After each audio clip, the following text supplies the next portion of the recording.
হ্যাঁ, পর্তুগালের যে কি হলো, তাদের টিমে এত নামি দামি প্লেয়ার আছে, নোনো মেন্ডিস, জাও নেভেস, ভিটিনিয়া, এরপরও তারা আপনার ম্যাচ প্রতি তারা ম্যাচ ড্র করছে, তারা জিততে পারছে না।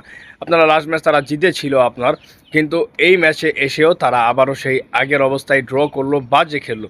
কলম্বিয়া আপনার ক্লিয়ারলি ডোমিনেট করেছে ম্যাচের মধ্যে, আপনার বল পজিশনে বলেন, পাসিংয়ে বলেন, কলম্বিয়া সেখানে ক্লিয়ারলি ডোমিনেট করেছে। এই যে ক্রিস্টিয়ানো রোনাল্ডোর যে টিমটা কি খারাপ ভাই? আসলে এই টিমটা খারাপ না। সেখানে যে ব্রুনো ফার্নান্দেজ খেলে, আপনার গোল, সে নিজে গোল করে অ্যাসিস্ট করে, এই রকম প্লেয়ার থাকতে তারা কীভাবে ম্যাচ হারে? ভিটিনিয়া তো ওয়ান টাচ পাসের জন্য খুব জনপ্রিয়, আপনারা জানেন ওয়ান টাচ পাস স্কিল তার খুব দুর্দান্ত। জাও নেভেসরা রয়েছে, এরপরও ভাই এই টিমটা আপনার ম্যাচ ড্র করে কলম্বিয়ার সাথে।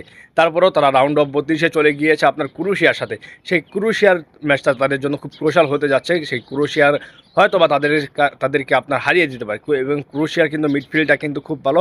অবভিয়াসলি আপনার ক্রোয়েশিয়া আপনার মিডফিল্ডে খুব ডোমিনেট করবে, এবং আপনার পর্তুগালের জন্য সেই ম্যাচটাও ঝামেলা হয়ে যেতে পারে। এবং ক্রিস্টিয়ানো রোনাল্ডোর টিমকে আপনার রাউন্ড অফ 32 থেকে রাউন্ড অফ 16-এ যেতে পারবে কিনা, আপনারা কি মনে করছেন? আপনাদের মন্তব্য মতামত কমেন্ট বক্সে জানিয়ে দিতে পারেন। ভালো থাকবেন, সুস্থ থাকবেন, ধন্যবাদ সবাইকে।